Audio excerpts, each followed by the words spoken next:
Okay, NXT, before we get started, I do want to say something about Raw. I got to. And it's not mainly what happened on Raw. I mean, generally the show wasn't bad. It wasn't that bad. The ending controversy. There's going to be people to say, what? Yeah, the end of the show had controversy in it.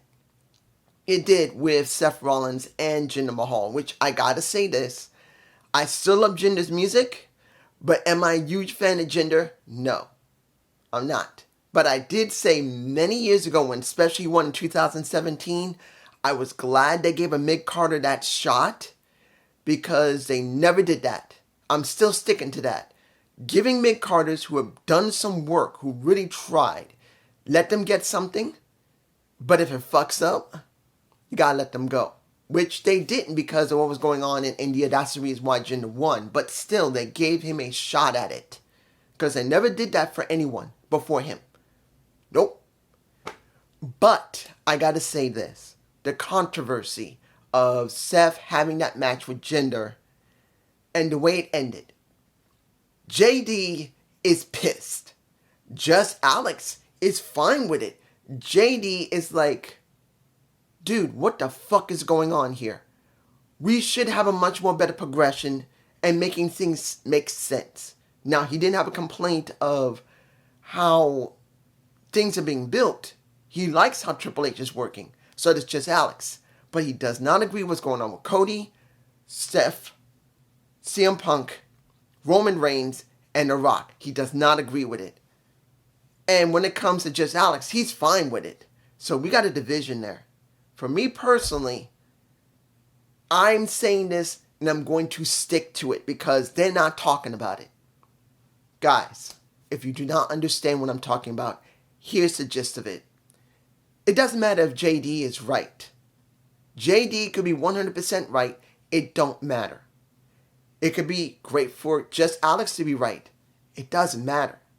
As I've said before, when this merger happened in WWE, which is now TKO WWE, no matter what anybody says, this is no longer WWE. It doesn't exist anymore. It's been taken in by another entity. And Ari Emanuel, Ari is the owner. And if you think Vince was bad, we do not know what Ari is going to do. We don't. Remember, they're going to do another Saudi show. You have no idea how the company is going to change to fit what Ari Emanuel wants. No matter what anyone says about Triple H being a genius or a good booker or even a bad booker. He can be the worst booker or the best booker. It means nothing until Ari demands him to do what he wants. This is what people don't get yet. Ari eventually is going to interject himself. He's going to want to make money.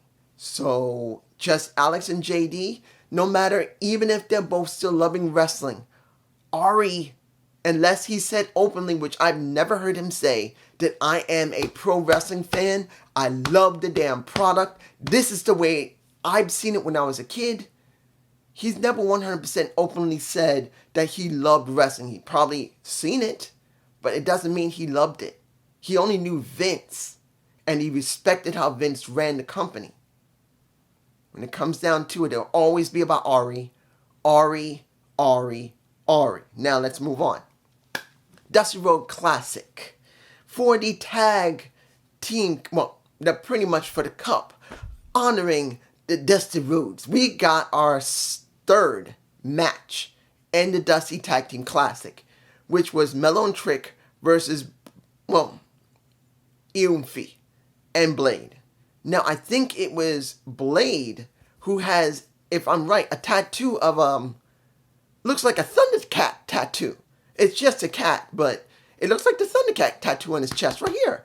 And then while I was watching the match, which was all right, and in the match, you can see that they're trying to say that Mello, in the story of the match, Mello is just not as good as Trick.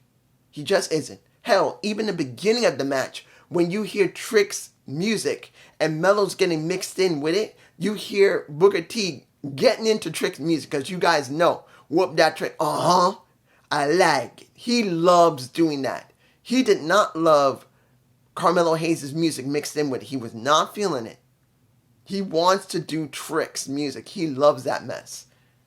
And that's what kind of played out during the match, because this was more about making sure that this was about Mello looking like he's having issues and Trick rising beyond Mello, and Vic making it clear to Booker T, hey, Mello's not as good as Trick now, and he's actually passed him in certain ways. He even said it during the match, and in the end, Trick won the match for them. And now, after that happened, we get Trick, Mello in the ring. No, not in the ring. Well, they look good in the ring together. No problem. They're a good tag team. In the back is where it gets interesting, because when you see how the interaction where Trick is now really feeling himself, and we get Ilya Dragunov finally coming back, and he said, I wanted to come back, but they refused to let me, but you know what? I'm back now. I apologize. He apologized to Trick, and he says, look, you need perfection in a match. We get Vengeance Day. He wants to do it then. But then that kind of interferes with the last match if they make it to the end, which we probably are going to get them at the end. But by the end of the night, Trick says, you know what? Because Mello was upset because he wants to win and have his name engraved on that cup. So he will be a Triple Crown champion in a sense. He wants to be recognized for everything in this brand. But Trick said, I'm going to be there for you. I will do double duty. But then I'm going to be the first ever champion and tag champion. And you see Mello's face like, motherfucker, you're not actually going to do what? You want to be a tag champion and a world champion? I haven't done that yet. Now he has that look like, oh, no. I'm not going to have to think about this. What am I thinking about? Am I thinking about losing this on purpose so Trick will not get that moniker I cannot get? Or do I want to win and I will already be a Triple Crown champion and go down in history as already won the NXT champion, the North American championship, and then what else we get? We get meat on the cup and winning possibly the tag championships. Do I want to blow that? That's the look he's giving. I'm just saying. Next, what do we have here?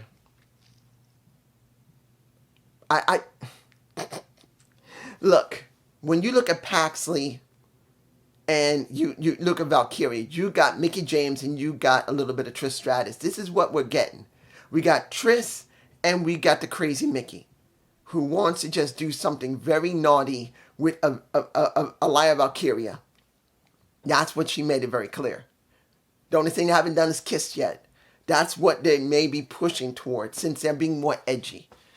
And then we got Lola and Elektra Lopez, who are not in that position, but one's got a contract, and one wants to get an opportunity, but pretty much she has not had one in a very long time, if ever.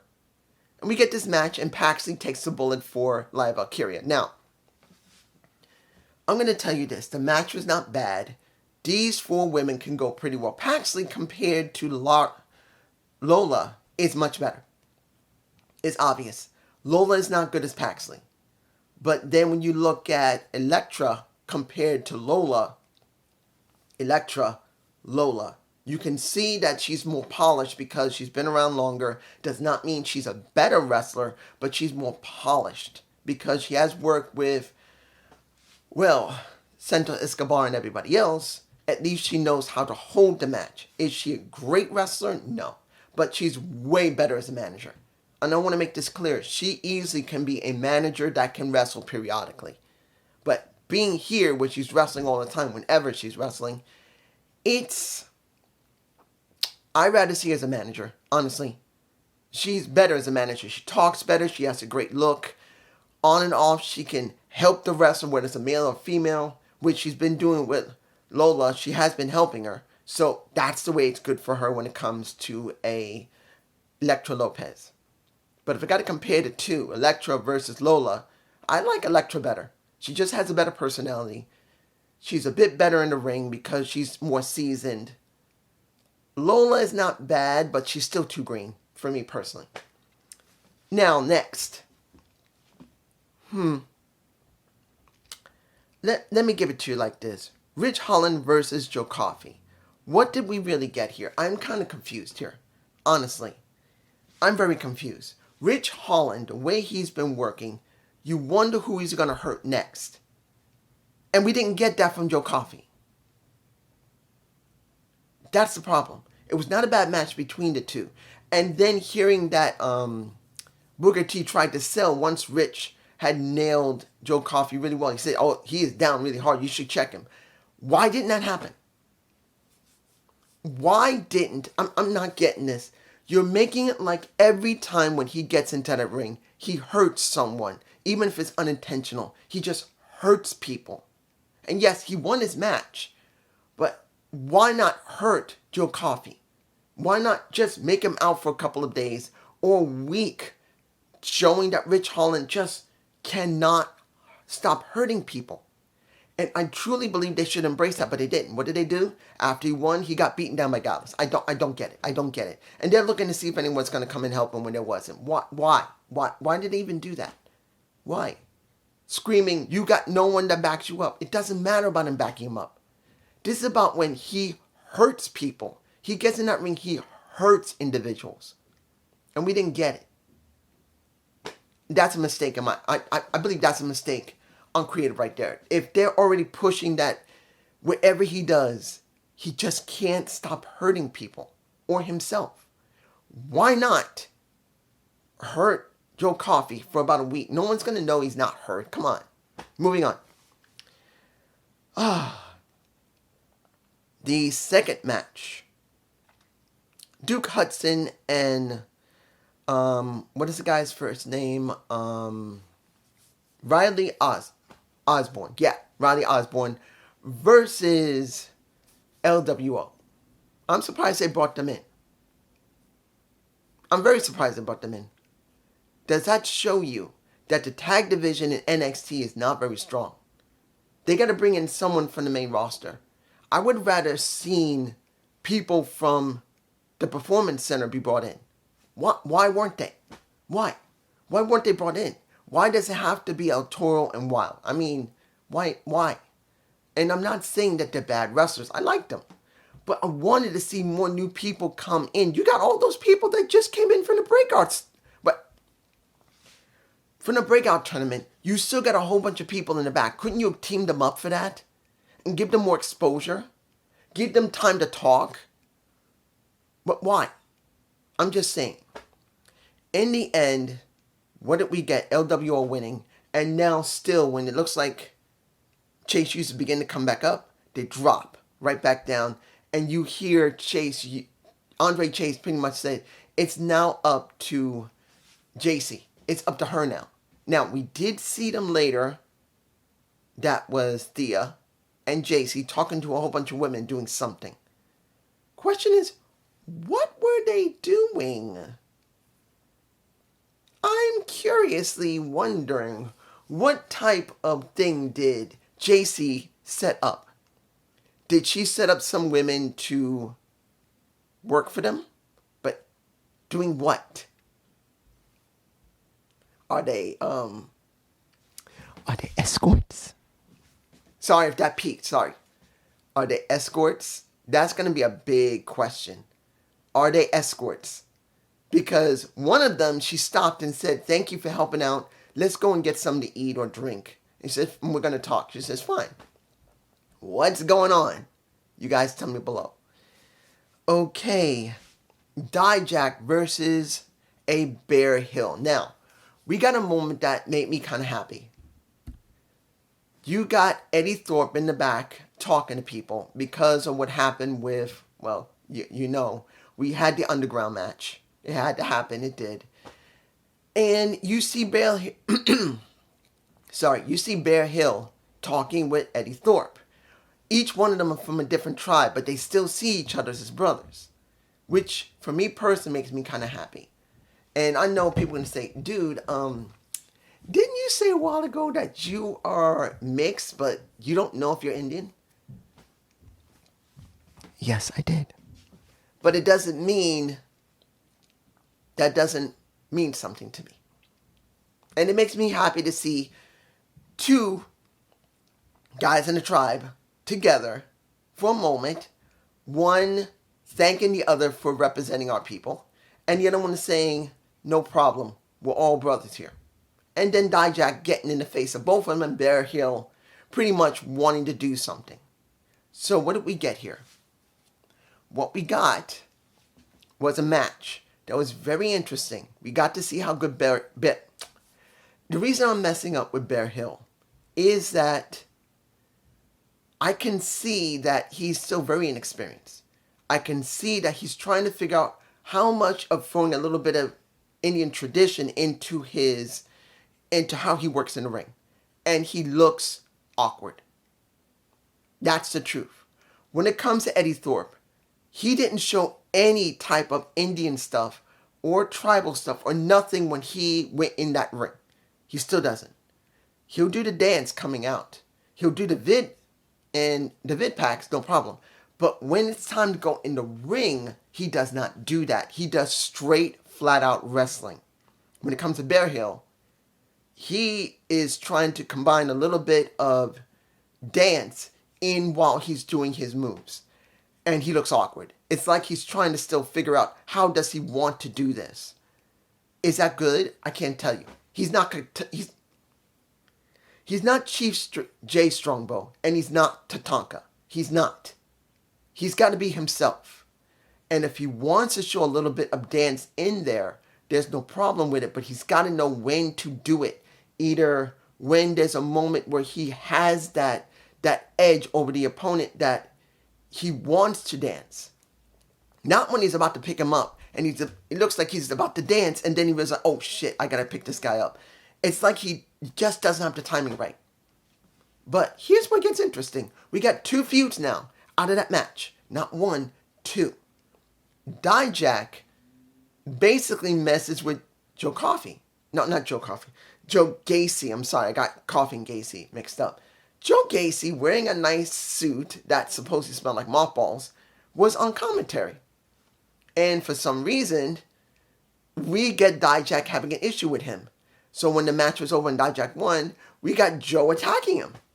And now we got something between Joe and Dijak. The question is, what is it? Is it that these two actually know each other and now we're going to get some context next week, which they're going to have to do it. They can't just have them fight one another. It won't work. We had that with Cody, we had that with Brock Lesnar, and you saw how that was. That was terrible.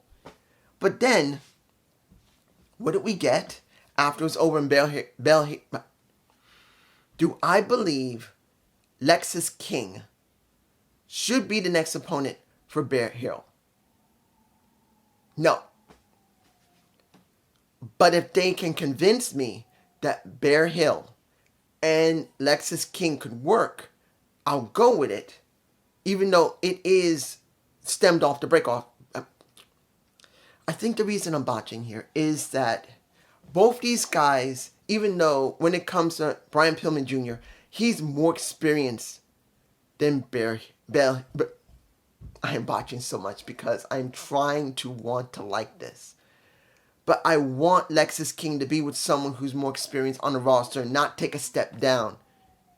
Bear Hill is from the Performance Center. It's like he went from being up to here, back to here. And then when he went from here, now down here. And that's upsetting me. That's the reason I'm botching here when it comes to Bear Hill, when it comes to Lexis King. They both need people who experience. I'd rather see Bear Hill go up against Dijak. But we're not going to get that. But that's just me. Sorry, my nose is itchy. Right now the weather is bad and it's making my nose itch. But I'm still doing my video. I just feel so stupid my nose started itching. Yeah, still is. Anyway, let's move on. I gotta say this about Cora Jade before the it's sad. She had a match, I think on a live event, and she tore ACL. They said she'll be out for a year. She is done. She only just came back months before, and now she went up against someone who is from the Performance Center. I don't remember her name. And she's out for the next possible year. Well, maybe she can come back before then, but I'm going to tell you, it's not easy. I know I have possibly an ACL tear in my knee. Yeah, I have possibly an ACL tear in my knee. But technically speaking, when it actually is torn.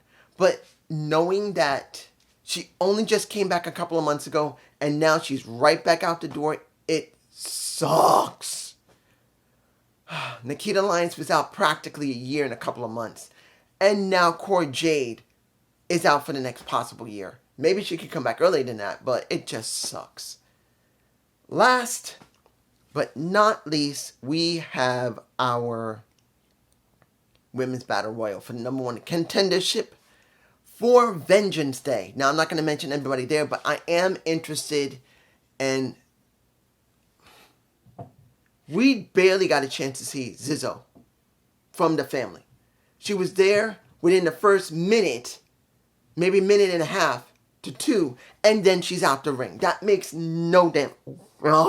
They couldn't let her stay in the ring for a while. No, she gets thrown out pretty quickly. So we didn't get a chance to see that. We got Miss Jackson being in there from Metaphor, but supposedly her wrist is still broken. It's this one, actually. Her wrist is supposedly still broken, but she was able to go in the ring, and she gets thrown out. She doesn't even last that long either. Now, I'm not saying that she should.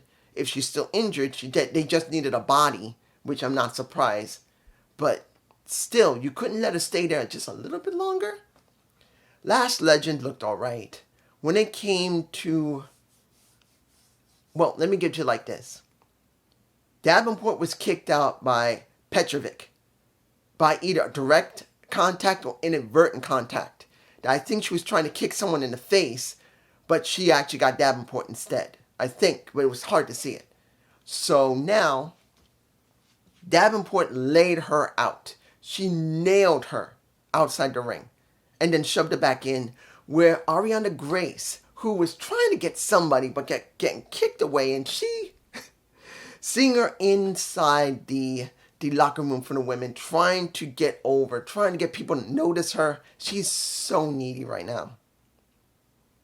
But she wasn't getting anywhere in the ring, but then she saw that pretty much Petrovic is out, picks her up and throw her out, no problem. But then, who was the one who threw her out? I don't remember who threw her out. I think it was, might have been Roxanne. I could be wrong. Might have been Roxanne. So this went on most of the match. We got a lot of people fighting one another. Eventually, this is where it gets interesting. We got a Kofi Kingston moment, or basically a John Morrison moment, from a Jordan. So she gets thrown out, but she gets caught by... Who caught her, actually? I can't remember who caught her. Was it Petra? No, not Petra.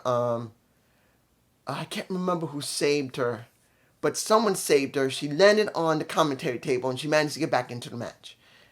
And she managed to stay in the match to the very end. Now, the second feud, because I do believe that when it comes to Davenport and Petrovic, that's a feud. But then we now get Lola Vice fighting seeing that they got rid of somebody together. They did. And that was Lola and Elektra. You see Lola throwing her out, and then doing a hip. Ow. And then she gets thrown out herself. They started fighting one another. So it's a good chance that friendship is ended, and that is going to be a feud because, as I said earlier, when it comes to an Elektra Lopez, she's been around for a while. She's been with El Gato del Fantasma, I believe. El Gato del... What was it? I think El Gato del Fantasma, I believe. I can't remember. Can't remember who was the name of their original group. But she was with them. She never got anywhere. Now she's a single... Excuse me. Acid indigestion. Sorry. But she's been nowhere. And now Lola got the contract. And she wants it. And now they're going to fight one another. Will they have a feud to try and get the contract? I don't know. So that's 2 more feuds, which is fine. So right now, we got about 4 feuds right now. 2 for the men, 2 for the women. Not so bad. We also get that moment where we're going to have a 5th one where it looks like we might have Dragon League against Ubafumi, because they had the moment where Uba, and I got to say this, it's a big question with him. Could he talk? And that's what I was thinking as he was going into the ring. Could he talk well enough to sell me as the North American champion? No. It's not because of his accent being Nigerian. I don't care if he's Nigerian or nothing. He's got to have the charisma to back it up. And I don't feel it yet. He could, but I don't feel it. Not yet. Dragon Lee comes out and says, are you going to be a champion that we are proud of? Because I did what Wesley did. I did open challenges. Will you do open challenges? Will you give me my shot? And he says, no. And then he says, I have the right for a rematch. And he says, no. I'm the one in charge. I'm the one, he didn't say this, but basically for the entire thing, the entire segment, he was meant for greatness. Sounds like Apollo Crews. They just transferred what Apollo Crews had with greatness as a Nigerian king. That's another Nigerian king. We now have another Nigerian king. We went from Apollo Crews, who was a Nigerian king, to now Obafemi, who's the Nigerian king. Seriously? They couldn't just do something different. He's another king of Nigeria. I mean, how many kings did they have that are not officially running the country other than parliament? Yeah, I know Nigerians. I've met many Nigerians in my life. And currently, the ruling class doesn't really run everything. Parliament does, generally. Unless there's something really going on and then something happens. But anyway, it would have been better. But we get that 5th feud because now he's been denied, so Dragon Lee is going to try and get his shot back. So, I'll give you this. This was a good show. And yes, I know I'm skipping over the Fatal 4-Way after the match, and that was Jordan, Roxanne, Kiana James, and Fallon. Yes, we know that Roxanne won. There's no reason to say any more. The match was good for them. The Fatal 4-Way wasn't great. It was good. This is not the thing. Do we have now another feud going with Laura Valkyria and Roxanne? Because, yeah, we're going to have a match, but how are they going to structure their build-up? I think the reason I'm watching here is that I don't know how are they going to structure the build-up into the match at Vengeance. Will it be a feud type of build-up, or will it just be a straight-out match? That's going to be the question. I would rather there be a feud into it because Laura needs it. She needs more practice in dealing with feuds. And when it comes to Roxanne, she does know how to do feuds. And I'd rather see her give a bad attitude than actually be a good girl. That's just me. So we got some good stuff here. We got about 4, maybe 5, easily 4, maybe 5 feuds going into 6. I don't know yet. And I'm sure I'm missing something. I know I'm missing something. What am I missing? No. I know I'm missing something. Sorry, guys. If I'm missing anything, my bad. Peace.